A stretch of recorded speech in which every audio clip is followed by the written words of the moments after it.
Živjo, jaz sem Jana Pristovšek in spet smo skupaj. Jaz sem posnela že več kot 100 videov na temo odnosov, na to, kako ravnamo v odnosih, na to, kaj je naša vloga, kako mi pogledamo vase, kako lahko določene stvari spremenimo, o tem, kako prepoznati osebo, ki je z nami, pa vendar ni za nas dobra. In ko je v odnosu lepo, je lepo, ampak ko je težko in temu težkemu se mi hočemo izogniti. Ljudje smo narejeni tako, da iščemo prijetna stanja, prijetne občutke, iščemo ljubezen, iščemo zabavo, iščemo wow, in s tem ni nič narobe. Ampak ko mi pridemo v življenju v situacijo, ko ni lepo, je treba nekaj s tem narediti, je treba rešiti. Res je, da je včasih treba malo počakati, ampak med tem čakanjem mi ne smemo postati pasivni in reči, da moram pa sam počakati, počmuriti in bo kar bo. Ne, med tem čakanjem mi pogledamo vase, pogledamo odnos, pogledamo iz različnih zornih kotov, imamo čas, nikamor se ne mudi, ker rešiti je treba takoj samo življenje in nič drugega. Z odgovori, z odločitvami, pa lahko počakamo. In ko smo mi v odnosu z neko toksično osebo oziroma narcisom oziroma z osebo, ki nam povzroča bolečino, mi najprej pogledamo vase in si rečemo, ok, ali sem preobčutljiva? Kaj jaz lahko naredim? Kako bi jaz videla moj odnos, če bi se to dogajalo moji prijateljici, sestri, mami, hčeri, ali bi enako ocenila, ali bi imela enaka merila. In takrat, ko imamo mi enaka merila, takrat vemo, da so naša občutja, da je naš kompas življenja pravilen. Zato, ker včasih pridemo v situacijo, ko resnično imamo take notranje rane, taka močna hrepenenja, da pretiravamo in s tem škodujemo odnosu. Oziroma škodujemo možnosti, da bi se bolj povezala. Katere so pa tiste stvari, ki jih pa mi nočemo, ne moremo, ne vidimo, nismo sposobni zaradi prevelike bolečine, zaradi strahu, kaj bo sledilo, če bom jaz to videla, če bom jaz to prepoznala, bom pa jaz danes par stvari o tem povedala. Ne gre za to, da morate narediti revolucijo. Ne gre za to, da nekaj naredite v afektu. Jaz sem 1000krat že povedala in verjetno bom še parkrat povedala. Za odnos se odločite takrat, ko je najbolj hudo v odnosu.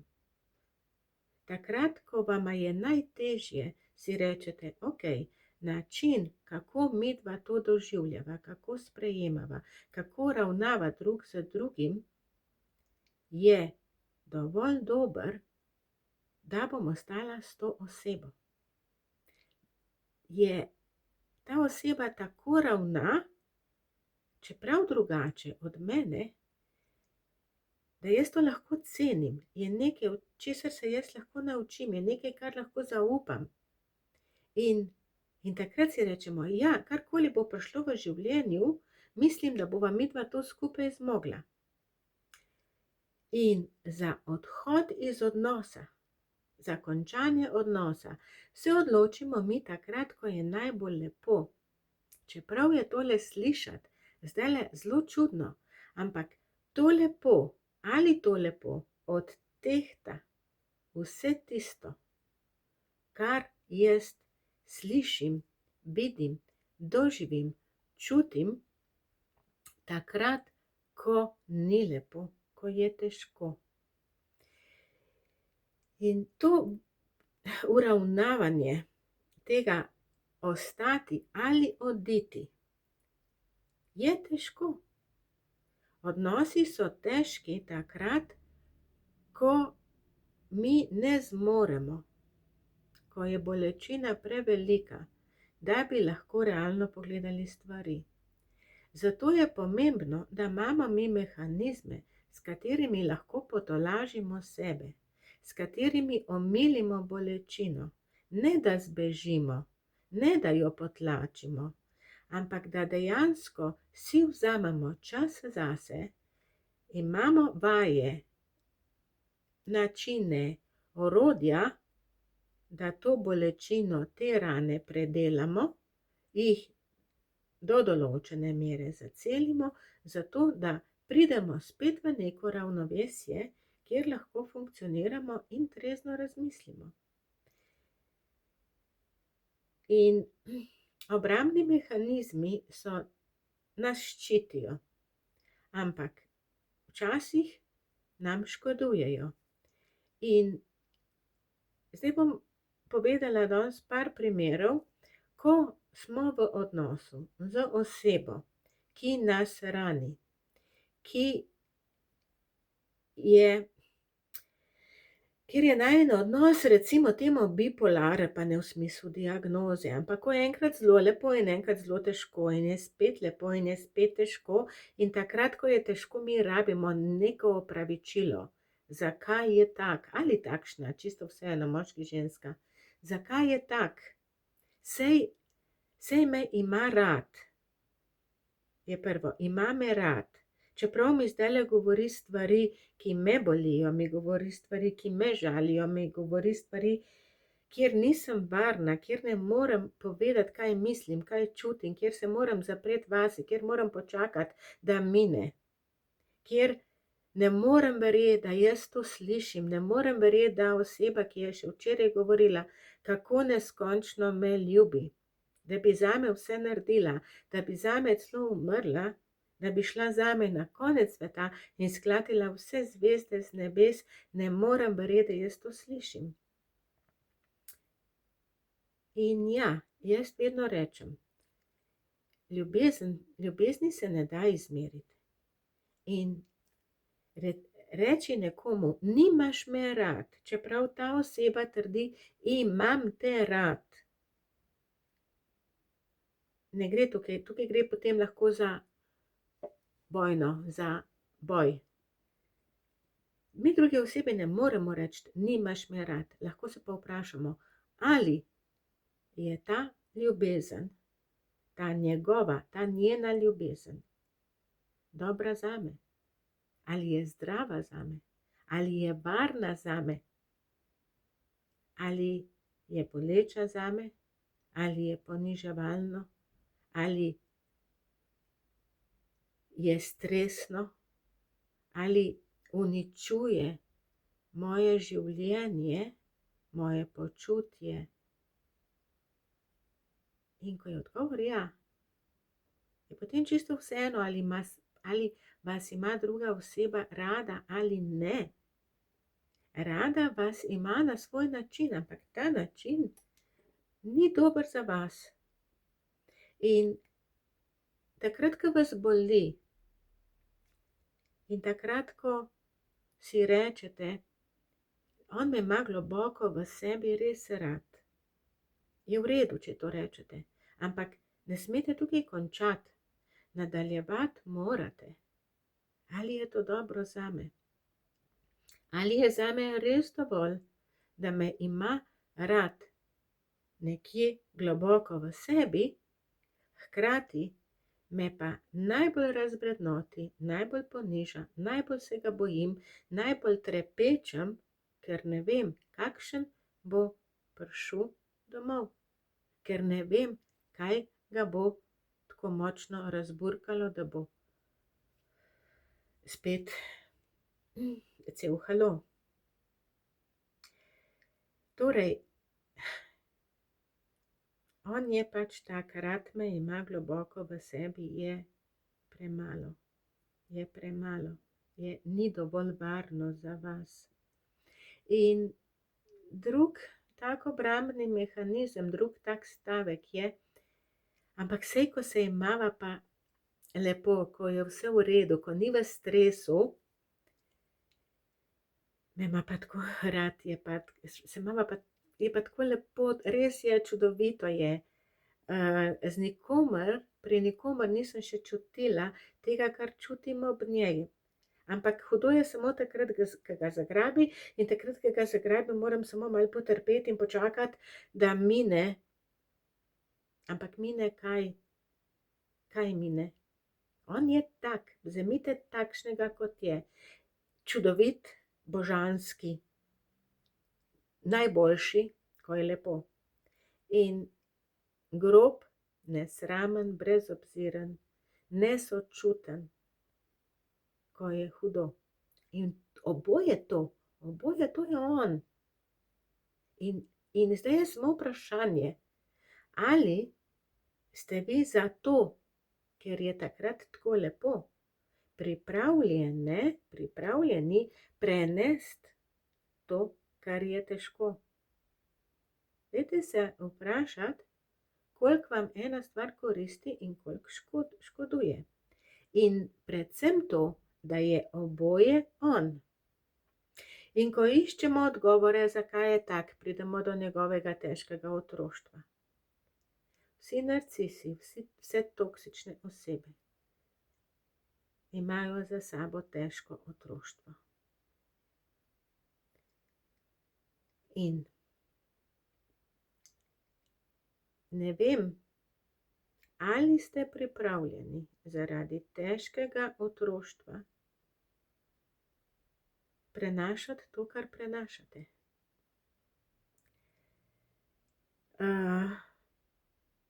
On ne zmore samo refleksije. Zmore pa zelo dobro naložiti krivdo na vas. On ne zmore reči, zdajle mi ni v redu, rabim malo miru, ampak bo izkoristil to, kar se v njem nabira, vas bo izkoristil in bo naložil vse skupaj na vas. Zbruhal bo vas ogenj, vas gnev, vso jezo, sovraštvo, ki ga čuti do kogarkoli, gar tudi do sebe. Ampak vsega tega boste vi deležni. Ste vi deležni. In tukaj ni vaša dolžnost, da ga vi rešujete. Ker ne morete rešiti odrasle osebe. Ne morete, vi lahko rešite samo sebe in lahko si rečete, ja, ko je čudovit človek, ampak te njegove rane, te njegove bolečine so njegove in jih je dolžen predelati sam. In če jih ne predela sam, jaz nisem dolžan ostati ob njem. In zdaj smo spet pri naslednjem obrambnem mehanizmu, zdajle je v stresu in zato je tako, kot je. V službi ima težave, veliko dela ima in ko bo ta stres minil, bo spet lepo in smo spet na začetku. Ali je to podporno za vas, ali je to zdravo za vas, ali to odtehta to ljubezen, kaj vi ljubite? Ljubite njega, takšnega, kot je, ali ljubite samo en delček njega? In naslednji obrambni mehanizem je, vsi imamo napake. Ja, res je, ampak te napake so različne. Nihče ni popoln. Vsi imamo slab dan. Ampak kako se izraža ta slab dan? Joj, dej, ne da se mi zdajle govoriti, rabim malo miru zase, please. Je eno, drugo pa je, kakšna si, zakaj si takšna, lej kaj delaš, ta. In ko imamo mi opravka z nizkofunkcionalnim narcisom,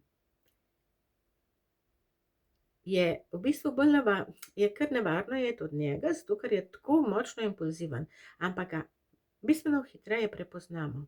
Ko imamo pa mi opravka z visokofunkcionalnim narcisom, takrat je pa zgodba malo drugačna, zato ker takrat on tako manipulira, da vedno znova najdete odgovor, da je vzrok v vas, da je zdajle tak. Pasivna agresija. Ne vem, če kaj gledate televizijo nedavno ali pa spremljate po teh socialnih omrežjih, A veš, da v tebi, kako je že bilo, da če bi tebe če bi tebe povozil valjar na cesti, bi tisti delavci potem rekli, pa lej to, koliko moške energije, se to je dec. To je en od primerov, ki sem ga slišala. Kam to spada? Kaj je namen tega sporočila? Koliko dobrega hoče povedati neka oseba? Koliko dobrega hoče ta moški povedati tej osebi? Koliko? Kaj hoče sporočiti? Ne, hoče jo ponižati, hoče jo razvrednotiti, hoče jo prizadeti, zato ker njega boli. Jaz razumem, da odnosi včasih bolijo, ne celo včasih pogosto bolijo, zato ker nekaj pričakujemo in tega ne dobimo. Hočemo en stavek, hočemo pozornost, hočemo objeme, hočemo poljube, hočemo ne vem kaj, smajlije, hočemo sporočila, kaj je s tem, kaj vse hočemo. Hočemo 24/7, 365, ne vem kaj vse hočemo. In to, če ne dobimo, to boli. Ampak pasivna agresija ni to, s čemer bomo mi dobili. In pasivna agresija ne more biti opravičena s tem, ker je njega bolelo, ker potem boli drugo osebo. In dolžnost ostati za osebo, ki je ranjena, ki pravzaprav ji vsi ostali mečejo polena pod noge, ki ima samo še nas, ki ga razumemo ali pa jo razumemo. A smo mi res dolžni ostati z nekom, ki je tako uničevalen v vseh odnosih. In tisti najbolj nevaren obrambni mehanizem, tisti najbolj nevaren stavek je, ko bova imela otroke, ko bova poročena, bo pa čisto drugače, ne bo, samo še druga bitja bodo v tem odnosu. Zato, ker za narcisa druge osebe niso osebe, niso subjekti, ampak so sredstvo, s katerimi doseže svoj cilj oziroma s katerimi ravna tako, kot se mu v tistem trenutku zazdi.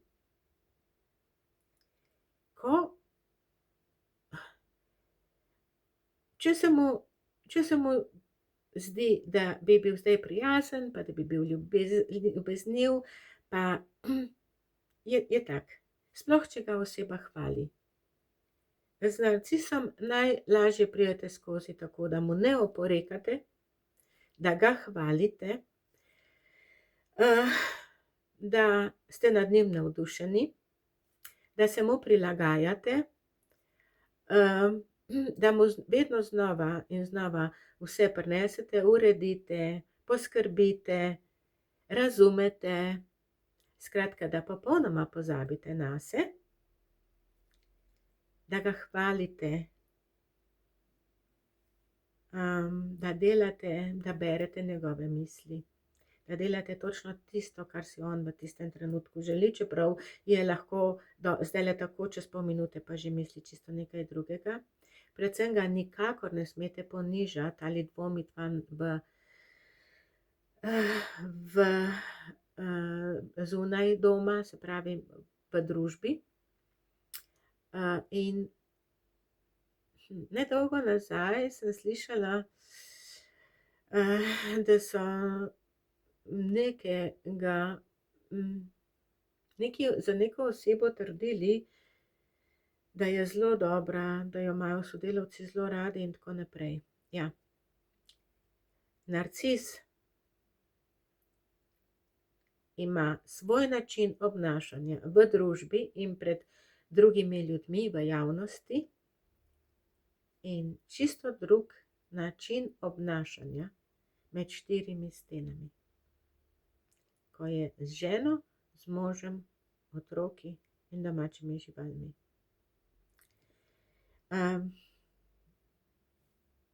Poskrbite zase. Nimate samo dolžnosti, imate tudi pravice. In jaz ne določam, ali vi ostanete ali greste iz nekega odnosa. Bi pa rada, da v miru premislite, ali je ta odnos dober za vas, ali je podporen, ali ste v njem varni in lahko ranljivi. In tako, kot sem na začetku rekla, imate veliko videov, imate 3 moje knjige, 2 sta točno na to temo in dajte poskrbeti zase in imejte se radi in bom vesela, če boste delili ta video, tudi javno, ne samo preko sporočil in kmalu se spet vidimo in slišimo. Imejte se radi, srečno.